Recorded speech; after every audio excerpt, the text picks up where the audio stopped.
Well, guys, I'd like to say happy Memorial Day to everyone.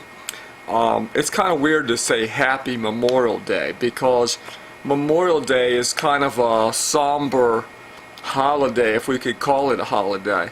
It's a time of remembrance of those who gave their lives serving our country in the armed forces, which are many. And so it's not really a happy day, but it's a day that we remember. And I just hope that your hometowns, or wherever you live, your neighborhoods, I hope that your towns are filled with American flags today, like mine is. And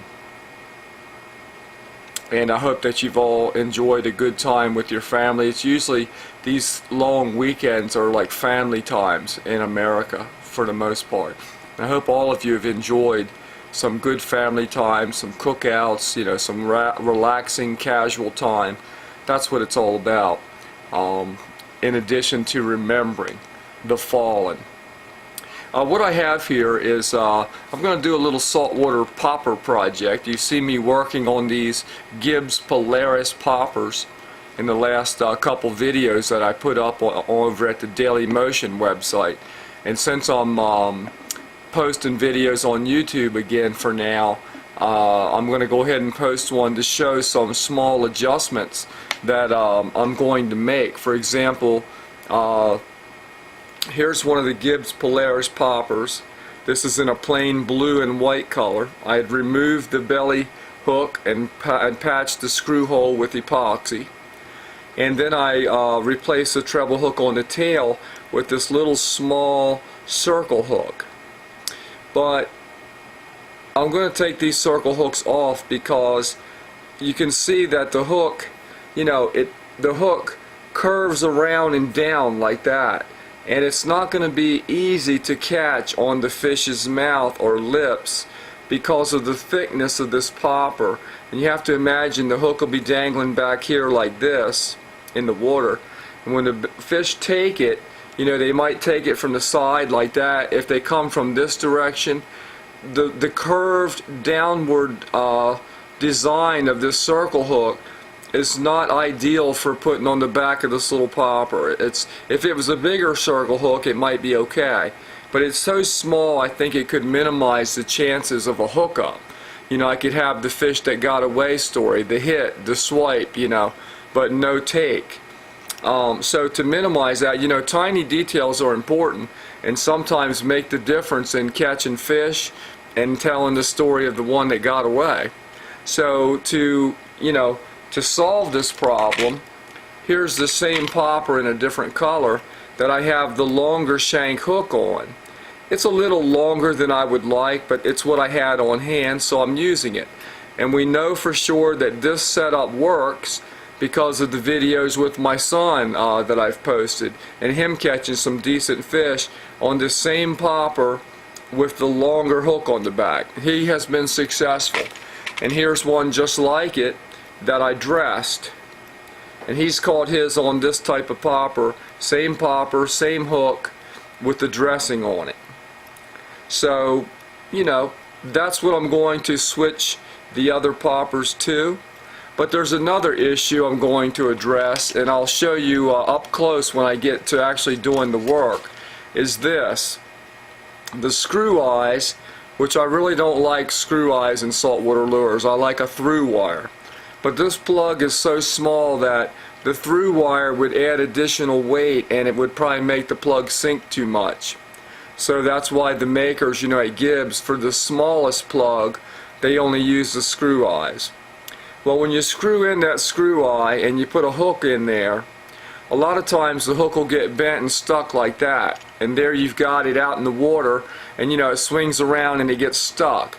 And when these hooks get stuck like that, it can also cost you a fish. For example, you know, they get worked around and they get stuck like that.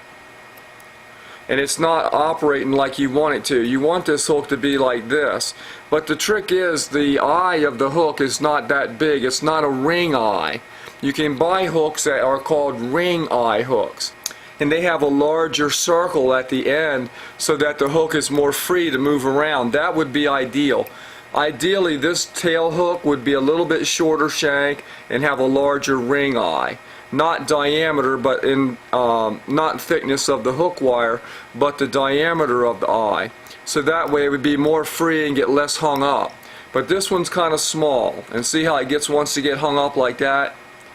So I'm going to remedy that by adding a split ring to the back of the screw eye and then putting the hook on the split ring. So I'll show you how that works, and it will allow my hook to be more free to move.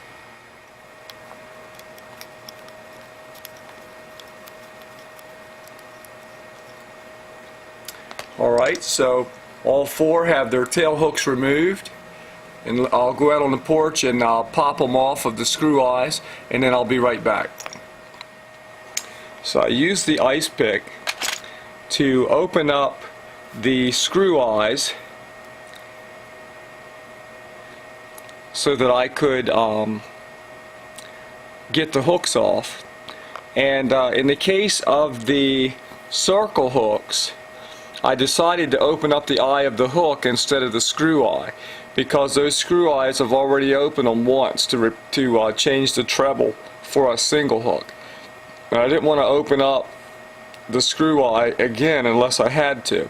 So in the case of the two circle hooks, I'd be rather open the hook and throw it away than, you know, risk further damage to the screw eye. So two of the screw eyes I was able to spare one more opening and closing. Let's move on. So I'm going to get rid of the ice pick. I don't need it anymore. And all I really need is to go ahead and put the two screw eyes that I didn't have to reopen right back into the lure. I'll do that now. And once I get that done, I can put the split ring on there, and then I can add the hook to back to the split ring. And I'll show you, there's a little trick to this. Well, maybe I do need the ice pick still, just to help close up this screw eye back into the lure. Holds the lure firm, or the screw eye firmly, while I screw it in. And I'll show you a little trick here.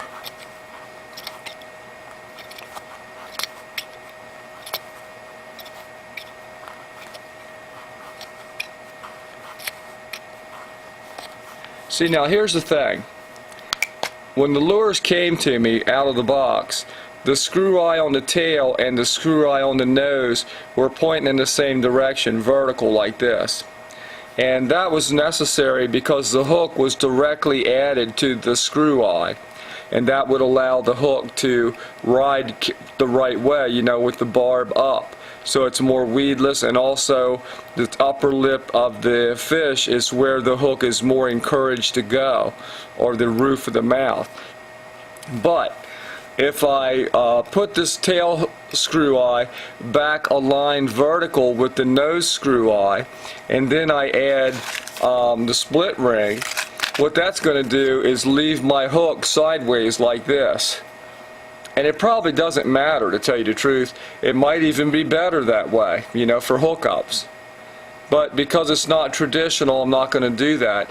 The way I'm going to get around it and still allow the hook to ride in this direction with the barb up is I'm going to intentionally put this screw eye back in once it's tight, and I'm going to make it 90 degrees to the screw eye on the nose. That's the ticket. That's the trick.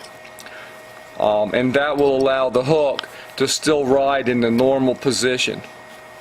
So I'm just going to get this tight.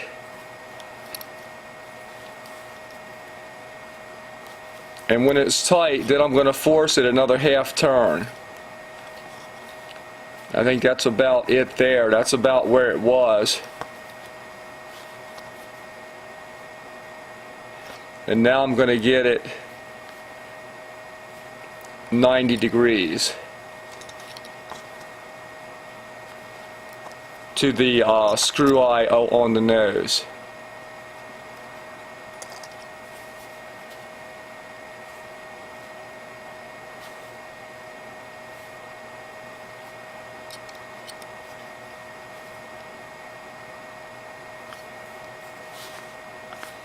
And there it is. So now I have all of the tail hooks horizontal while the nose hook is vertical. This will allow me to keep the hook in the orientation that I want and give the hook a little more freedom of movement with the split ring. Get 4 split rings out here. And again, these are Hopkins stainless steel split rings. And I have a pair of split ring pliers. So I'm just going to go ahead and pop these on now. These are small split rings, but they're just big enough to make the difference. And that's what I want. I have a larger saltwater stainless steel split ring, but I didn't want to add the extra weight, you know. This is a nice small split ring, and it won't add much weight at all to the lure. So there's times when you don't want to add weight, you know.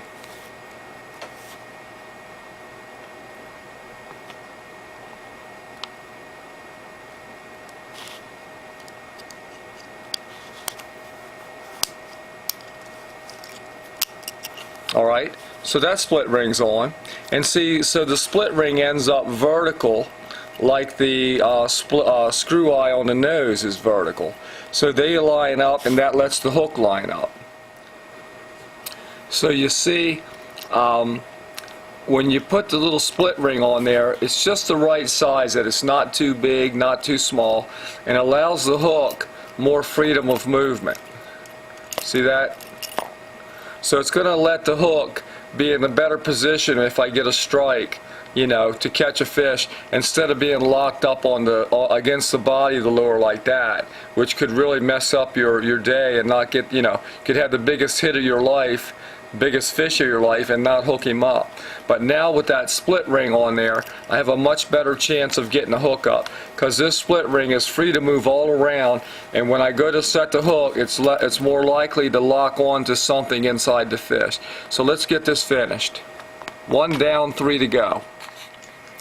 So there you have it. You've got the hook put on in a better position now by use of a small stainless steel split ring, which I recommend for freshwater as well. And it just takes a little bit of thought how you can do it and keep the hook the way you want it. Like I said, if the hook was sideways, probably wouldn't make a bit of difference. Might even be better hookup ratios, who knows. But I'm sticking with tradition, with the hook riding, you know, this way, perpendicular to the body of the lure. So this one's done, and it's a much better shape. No more excuses. Of course, I get it hooked on the other one. And then here's one that has the dress hook. Same thing, arranged with the split ring on there, so it has plenty of motion. It's not too far away from the body. You know, it didn't extend the length that much more. It's like 1/8 of an inch further back. Big deal. And I just feel more confident now that these lures, with the hook moving around so freely and not getting, I was noticing my hooks were getting caught up on the side of the lure, you know, just locked in position because the ring eye of the hook was getting caught on the ring eye of the screw hook keeper, and it was locking like that in every kind of position because it was just too tight in there. Now it's loose and free, and I think we're in better shape. So I got 4 lures now that are armed and dangerous, and sometimes you just have to redo what you did to start with, and that's the case here. I replaced those treble hooks, but I had left the single hook in a sort of a compromised situation where it didn't have enough freedom of movement, and now I've corrected it. So this week sometime, weather permitting, hopefully get back out on the water, and maybe I'll get some strikes and actually catch a fish or two. Let's see what happens. Guys, thanks for watching. God bless, and best wishes.